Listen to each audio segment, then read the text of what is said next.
네, 안녕하십니까. 애국 시민 여러분. 매주 토요일 애국의 날, 오늘도 태극기 혁명 국민운동본부의 집회가 열리고 있습니다. 오늘은 마침 날씨가 무척 따뜻해서 좀 풀려서 우리 시민들, 국민들의 마음도 아주 풀린 것 같습니다. 요즘 하루가 정말 일주일이 날 할 수 있을 정도로 엄청난 일들이 매일같이 쏟아지고 있습니다. 오늘은 며칠 전에 있었던 이 문재인의 신년 이른바 기자회견, 그리고 미국의 상황에 대해서 간단히 말씀을 드리고자 합니다. 우선 이번 주에 우리 태극기 혁명을 지향하시는 우리 애국 시민들로서는 엄청나게 정말 분통이 터지고 억울한 일이 하나 발생을 했습니다. 지난 19일이니까 사흘 전이죠. 그날 세월호 진상을 규명한다는 검찰의 특수수사단이 14개월에 걸친 수사 결과를 발표를 했습니다. 이번에 발표를 하게 된 검찰 수사단은 이른바 그 세월호 사건 이후에 이 유족들이라든가 시민단체들의 진상규명 노력을 당시 청와대 비서실장이던 김기춘 실장을 비롯해서 청와대에서 압력을 넣었고, 또 법무부와 감사원 등에서 압력을 넣었다 하는 외압 문제와, 그리고 그 세월호 유가족들에게 국정원이라든가 국가기무사령부, 이 정보기관에서 그 유족들을 개별적으로 사찰을 했다는 주장을 갖고 수사를 하게 됐습니다. 그래서 14개월에 걸친 수사 결과를 발표를 했는데 결론은 간단합니다. 청와대를 비롯한 외부 상급기관에 외압은 없었다. 그리고 국정원이라든가 국군기무사령부의 희생자 유족들에 대한 사찰, 불법 사찰도 없었다. 간단한 결론입니다. 이 결론이 나오는데 무려 14개월이 걸렸습니다. 그리고 그 발표를 하면서 수사단장이 얘기를 했습니다. 없는 죄를 만들어서 뒤집어 씌울 수는 없지 않느냐. 우리들이 아무리 노력해봐도 죄가 없었다. 오케이, 좋습니다. 모처럼 시원한 결론을 내려줘서 반갑게. 그러면은 그 사찰 혐의를 받고 검찰 조사를 받다가 스스로 목숨을 끊은 기무사령관 이재수 중장에 대한 죽음은 누가 책임을 져야 되는 것이냐 말이에요. 이재수 장군은 기무사령관직에서 쫓겨난 상태로 있다가 세월호 유족들에 대한 사찰을 했다는 죄목으로 검찰 조사를 받고 결국 법원에 가서 영장 심사를 받았습니다. 근데 그날 유명한 일 이미 여러분들 많이 아실 겁니다. 갑자기 검찰에서 정복을 육군 중장 정복을 입고 와라. 그 계급장을 달아라. 그리고 영장 실질 심사로 법원으로 가는 그 기자들이 있는 카메라 앞을 지날 때 갑자기 수갑을 채워가지고 사실상 대한민국의 참 육군 중장을 수갑을 찬 채로 피의자 신분 상태에서 전 국민이 보는 카메라 중계를 생중계를 해서 누명을 뒤집어 씌웠습니다. 그런데 판사께서 현명하게 판단을 해서 구속할 사유가 없다고 석방을 했습니다. 그러나 나흘 뒤에 이재수 장군은 자택에서 자결을 했습니다. 모든 책임은 내가 진다. 내일로 다른 사람들에게 피해가 간 일이 없도록 하라. 그리고 내 인생 멋지게 한번 살고 간다는 참 유명한 말을 남기고 목숨을 끊었습니다. 자, 그런데 그 누명이 이제 벗겨졌습니다. 그러나 대한민국이 힘들여 키운 육군 중장 이재수 장군은 목숨을 끊었습니다. 이건 누가 책임을 져야 하는 거냐 말입니다. 이재수 장군에 대한 죽음은 국가 권력이 저지른 살인 사건입니다. 그럼 그 책임이 꼭대기 책임을 져야 될 자는 누구냐? 바로 문재인인 거죠. 없는 죄를 뒤집어 씌워서 어떻게인가 세월호를 엮어보려고 기무사령관을 누명을 씌워서 몰고 가서 자살하게 이르도록 한 이 권력에 의한 살인, 이 문재인 좌빨 정부에서 사람이 많이 죽어갑니다. 석연찮은 죽음을 봅니다. 그래서 심지어는 자살을 당했다는 말이 유행어가 되어 있는 상황입니다. 이재수 장군의 죽음을 안타깝게 여겨서 우리 국본을 비롯한 여러 시민단체들이 시민단체 주최의 연결식을 갖고 대한문에 빈소를 꾸미고 몇 달을 우리가 조문을 했던 기억이 납니다. 그렇습니다. 또 한 사람이 아까운 인재가 이 문재인 좌빨 정부의 권력에 의한 살인으로 죽었습니다. 분통 터질 일입니다. 이것만 가지고도 문재인이 퇴임 후에 잡아 넣을 일은 수두룩하게 쌓였습니다. 그리고 기자회견을 했습니다. 문재인이가. 자, 우선 박근혜 대통령에 대한 사면은 결국 없던 것으로 됐습니다. 뭐 국민의 눈높이에 맞춰서 한다. 결국 사면을 가지고 저희들이 가장 우려했던 대로 사면을 가지고 정체적인 이해 득실을 따지는 장난질을 그만두라고 저희들은 경고했습니다. 결국 그대로 박근혜를 갖고 사면을 해주면 어떻게 했느냐 이런 이해 득실을 따지다가 결국은 국민이라는 이름으로 사면은 없다는 거로 결론 내렸습니다. 그렇습니다. 박근혜 대통령을 지지했던 1580만 대한민국 유권자의 51% 1580만 명이 박근혜를 지지하고 있는데, 그래 문재인이가 말하는 국민은 도대체 어느 쪽 국민들을 가리키는 겁니까? 이른바 대가리가 깨져도 문재인만 지지한다는 대깨문들만 문재인이한테는 국민이 다시 한번 우리가 확인할 수 있었습니다. 다시 한번 간단히 요약합니다. 박근혜 대통령에 대한 국회 탄핵과 헌법재판소의 탄핵 인용은 그저 마녀 사냥을 하던 기레기 언론들이 주장한 내용과 검찰의 일방적인 주장을 인용한 데 지나지 않습니다. 그리고 탄핵 이후에 이루어진 구속과 수사와 법원의 판결은 처절한 정치 보복일 뿐이라는 것을 우리는 분명히 밝힙니다. 심지어 좌파의 대부라는 최장집이라는 교수마저도 그래 탄핵은 정치적인 행동이니까 정치적인 투쟁으로 볼 수도 있다. 그러나 탄핵까지 시켜서 끄집어 내렸으면은 그 이후에 벌어진 검찰 수사는 이거는 정치 보복이다. 그렇습니다. 지금 박근혜 대통령에 대한 사면 얘기가 나오게 됐던 것이 이미 4년이 지났습니다. 1400일째 오늘로 1400일 제가 맡고 있죠. 만 4년이 돼갑니다.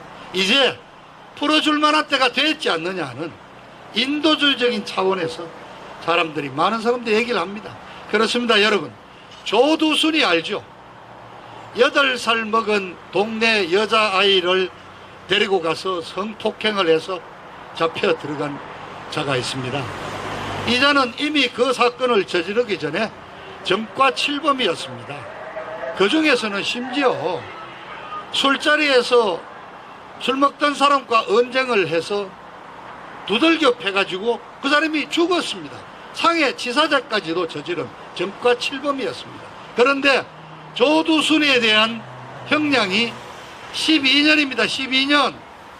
살고 지난 연말에 집으로 돌려보냈습니다. 아니 박근혜 대통령이 저질렀다는 뇌물죄가 그래 22년. 조두순이보다도 2배나 더 못된 짓을 했습니까? 그 조두순이를 지금 집으로 돌려보내니까 12년 살리고, 동네 사람들이 이사가고 우리 동네 비상 걸렸다고 동네 처녀들 이제 밤에 여자들 아닌 여자들 동네 나들이도 할 수 없고, 아니 사회에 피해를 끼치는 조두순이보다도 박근혜 대통령이 더 위험합니까? 조두순이 같은 놈, 그 추악한 범죄자한테 12년밖에 안 때렸습니다. 이유는 술을 먹고 만취 상태에서 심신미약이란, 그래 박근혜 대통령이 먹었다는 뇌물이 그래 삼성이 육상 승마 선수들 독일 전지훈련하도록 말 사주고 훈련비 대준 건데 그 박근혜 대통령과 무슨 관계가 있고 박근혜 대통령이 그 돈에 단 한 푼도 손댄 적이 있습니까? 그걸 가지고 22년형에 때려가지고 그래 멀쩡한 성폭행범 조두순이도 12년 먹고 지금 나와서 돌아다니는데 박근혜 대통령을 더 20년, 지금부터 20년을 더 집어넣어놔야지 속이 풀리는 거예요. 이런 정치 보복이 세상 어디에 있습니까? 다행히 이 코로나 사태로 의왕구치소에 확진자가 이미 나온 지가 오래됐습니다만 끝까지 버티다가 겨우 이제 며칠 전에 성모병원으로 이송을 해서 격리를 시켰습니다만 박근혜 대통령은 이제 많은 국민들, 대다수 국민들이 이제 이해하고 있어요. 이제 고생할 만큼 했고 보복할 만큼 했으니까 이제는 풀어줘도 된다는 게 다수의 국민들의 마음이라는 걸 저 문재인한테 전합니다. 박근혜 대통령 코로나 격리하지 않도록, 코로나 감염되지 않도록 병원에서 잘 격리시켰다가 조속히 석방해 줄 것을 다시 한번 촉구를 합니다. 이번에 문재인이가 기자회견하면서 정말 문재인이의 그 정신 상태를 알아볼 수 있는 몇 가지가 있었습니다. 아니, 정인이라고 또 어린 생명이 참 생명을 앗아간 아주 양부모의 그 학대 문제가 아주 심각한 사회 문제가 되어 있습니다만 그 내용을 아주 알고도 아이고 어떻게 걔를 그렇게 학대를 했냐나 막 그 얘기만 들어도 목이 메이고 마음이 막 그냥 아픈 정도인데 그 문제 양기 입양아의 문제였던 이런 문제들을 어떻게 좀 해결할 방법이 없냐 그랬더니 아 뭐라고? 아니 뭐 데리고 살아보다가 마음에 안 들면 취소할 수도 있고 바꿀 수도 있대. 아니 도대체 입양을 하는 문제가 어디 마트에 가서 물건 사오고 시장 보고 오고 백화점 가서 옷 사갖고 입는 어떤 쇼핑으로 알고 있는 거예요 문재인이? 무슨 입양아를 그래 반품 조치도 할 수 있고 환불도 받을 수 있고 아 그럼 다른 물건을 또 바꿔올 수도 있다는 얘기야? 아니 도대체가 취임할 때 뭔가 사람이 먼저 낯쪽을 해서 사람을 되게 챙기는 것처럼 얘기했는데 문재인이가 이해하고 있는 사람이라는 게 어떤 범위를 말하는 거예요? 입양을 한다는 것은 대부분의 많은 경우 자식을 두지 못한 분들이 입양을 하거나 또는 어느 한쪽 한 명만 갖고 있는 부모들이 입양을 하기도 또는 순수한 마음에서 입양을 하는 경우가 많은데 자식과 부모라는 인륜을 넘어서서 천륜을 하늘이 맺어준 하나의 어떤 인과관계를 만든 것이 입양인데 그렇습니다. 우리가 아는 그 탤런트 그 시네라 자인표 부부가 입양을 2명인가 3명인가 했죠. 근데 그 시네라 씨가 한 말이 기억납니다. 쟤들은 내 가슴으로 낳은 애기다.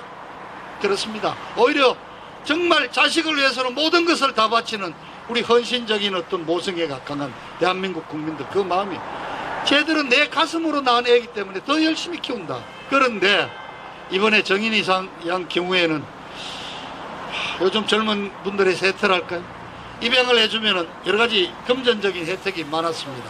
근데 특히 그 중에도 아파트 아마 당첨권까지도 이렇게 우선적으로 배정을 하는 모양인데 그런 세태를 합니다만은 그런 경우 입양 절차를 좀 더 복잡하게 해서 실제 제대로 키울 것인가 또는 아니면 입양 이후에도 그 어떤 그 관찰자나 그 책임 담당자가 그걸 챙겨본다든가 학대가 있는지 이런 어떤 개선책이 나와야지 백화점에서 물건 골라와서 반품하고 취소하고 환불받듯이 그런 발상을 문재인이가 하는 걸 보고 아 문재인이라는 이자가 갖고 있는 지적 능력이 저 수준밖에 안 되고 인도주의 인간애라는 데 대한 수준이 저 정도구나 우리가 실감을 했습니다. 그래서 오늘 여기 청중들 많이 계시면 같이 구호를 한번 외치고 싶습니다만 그렇습니다. 우리 국민들은 저 문재인이를 반품해보고 싶습니다. 문재인이 저거 반품! 환불받고 싶어! 자, 문재인을 반품하자! 반품하자! 좌빨 정권! 자, 그리고 지금 미국에 드디어 어쨌든 대통령이 결정됐습니다. 트럼프 대통령이 11월 3일 일어난 그 도미니언 기계를 통한 디지털 부정선거, 그리고 가짜 표가 그냥 무더기로 쏟아져오는 이러한 그 어떤 사전 투표를 이용한 부정선거를 증거를 들이대고 합법적인 표만 계산하자는 이름으로 2달 동안 처절한 투쟁을 벌였습니다만 결국 트럼프 대통령이 실패했습니다. 이것은 민주당만이 아니라 공화당 내부에서도 숱한 반란이 일어났고 일치가 되지 않는, 이걸 묶어서 이른바 워싱턴의 기득권 세력이라고 부를 수가 있는데, 그 기득권 세력과의 싸움에서 트럼프 대통령이 결국 이길 수가 없었습니다. 뿐만 아니라 50개 주가 각자의 독자성을 가지고 연방을 이루는 미국의 어떤 독특한 정치 제도 때문에 몇몇 개 주에서 벌어진 부정선거 사례도 그 주에서 결정할 수 있는 문제라는 식으로 미국의 양심이라고 부르는 미국의 사법제도가 또 작동하지 않았습니다. 그러나 미국 대통령 선거가 바이든이 되건 트럼프가 되는, 그것은 우리 국민이 결정할 일은 아니었고, 저희들은 트럼프 대통령이 부정선거를 들고 나와서 대통령직을 걸어놓고 투쟁을 했기 때문에 그것이 밝혀지면은 우리 4.15 총선에서도 빚어졌던 이른바 디지털 부정선거가 명명백백하게 드러나고, 그렇게 함으로써 문재인이 좌빨 정부도 또 타도할 수 있는 하나의 요인이 될 것이라고 우리는 격려를 했습니다만은 참 안타깝게도 트럼프 대통령이 패배했습니다. 일단 받아들여야 합니다. 그러나 미국에도 엄청난 지금 이른바 그레이트 어웨이커닝이라고 대각성이 일어나고 있다는 것입니다. 미국 국민들도 이해했습니다. 지난 몇십 년간 미국이 평화를 누리고 세계 제1강대국으로서 번영을 누리고 있는 동안에 이 기득권 세력, 정치인, 언론, 고위공무원들, 이러한 관료 집단, 이러한 지도 지배층 어떤 리더 집단들은 부패하고 썩었고 국제적인 어떤 연계가 돼서, 이건 구체적으로 중국을 겨냥하는 내용입니다만 오염되고 부패하고 개인적인 어떤 치부와 그런 과정으로 완전히 워싱턴이 썩어 있다. 이제 우리 국민들이 들고 일어나야 된다.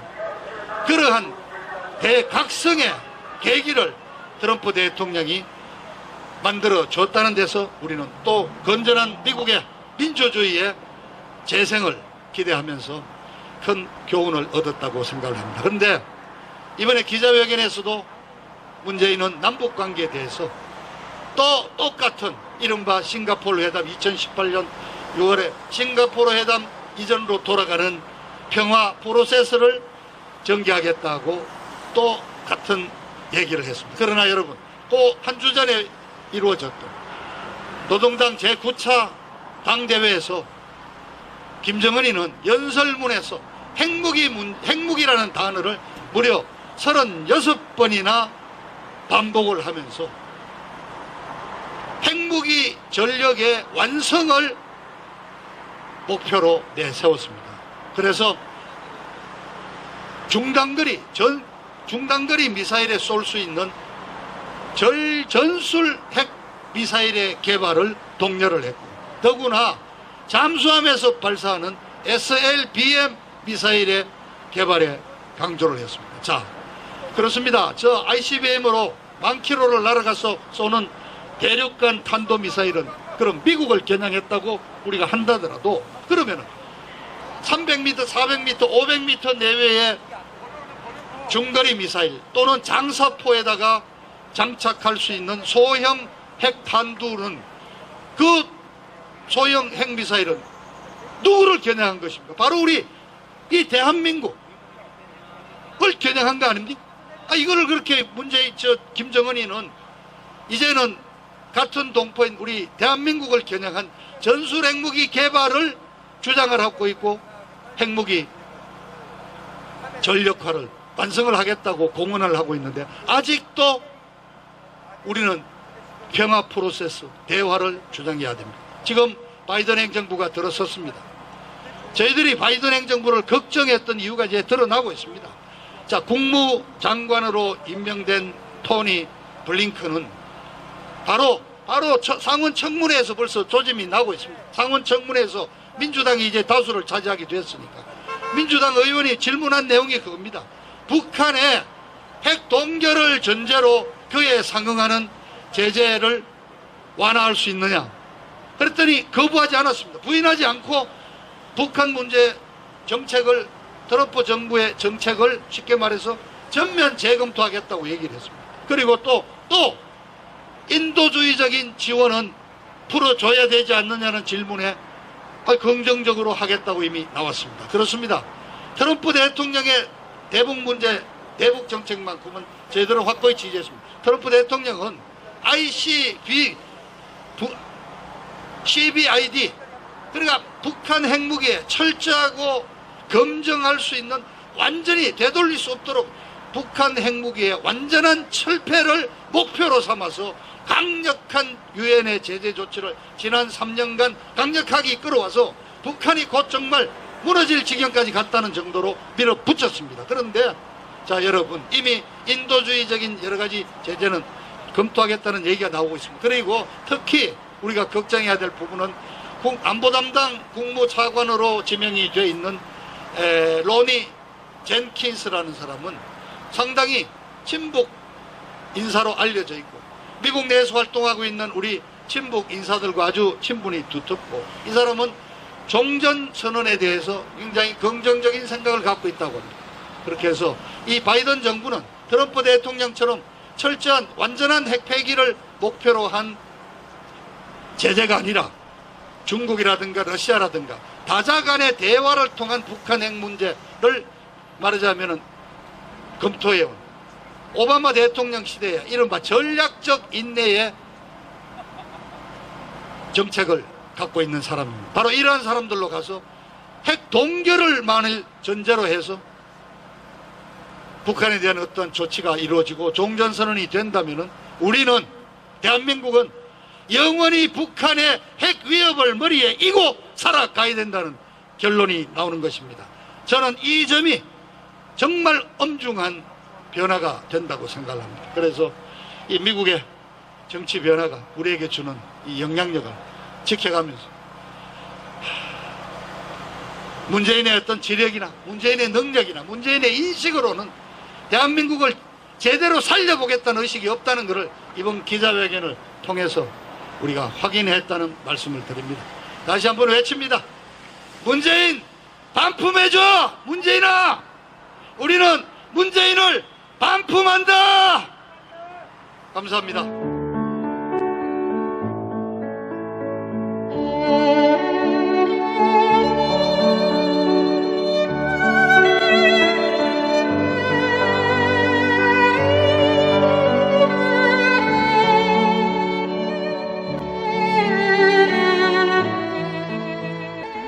박근혜 대통령님, 옥체를 보존하십시오. 선구자 방송입니다. 보내드리는 엽서를 통해서 힘을 내시고 대통령님의 결백이 밝혀질 것입니다. 멀지 않았습니다.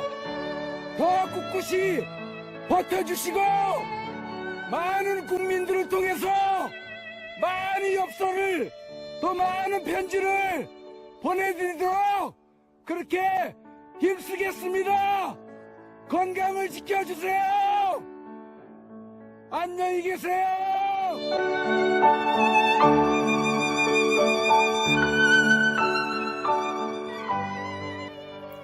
엽서 구입은 선구자 방송으로 해주시면 되겠습니다. 한 세트에 총 9종으로 1만원에 보급을 하며 우편 택배 발송비와 선구자 방송 후원이 포함되어 있음을 이해하시고 구매를 해주시면 감사하겠습니다. 구입 방법으로는 엽서 대금 입금 후 선구자 방송 핸드폰 010-2507-4861에 문자로 1차, 2차, 3차, 4차 엽서인지를 구분하여 표기해 주시고 주문자 성함과 주소와 구입하고자 하시는 세트 수량을 표기해 주십시오. 입금 확인이 되는 대로 접수되었다는 문자를 발송해 드린 후 엽서를 발송해 드리겠습니다. 미국, 일본, 기타 외국에서 주문 시에도 문자로 외국의 연락처, 받으실 분의 영문 성함, 주소, 수량 등을 알려주세요. 입금 은행 계좌로는 농협 360-02-140-392 예금주 황진무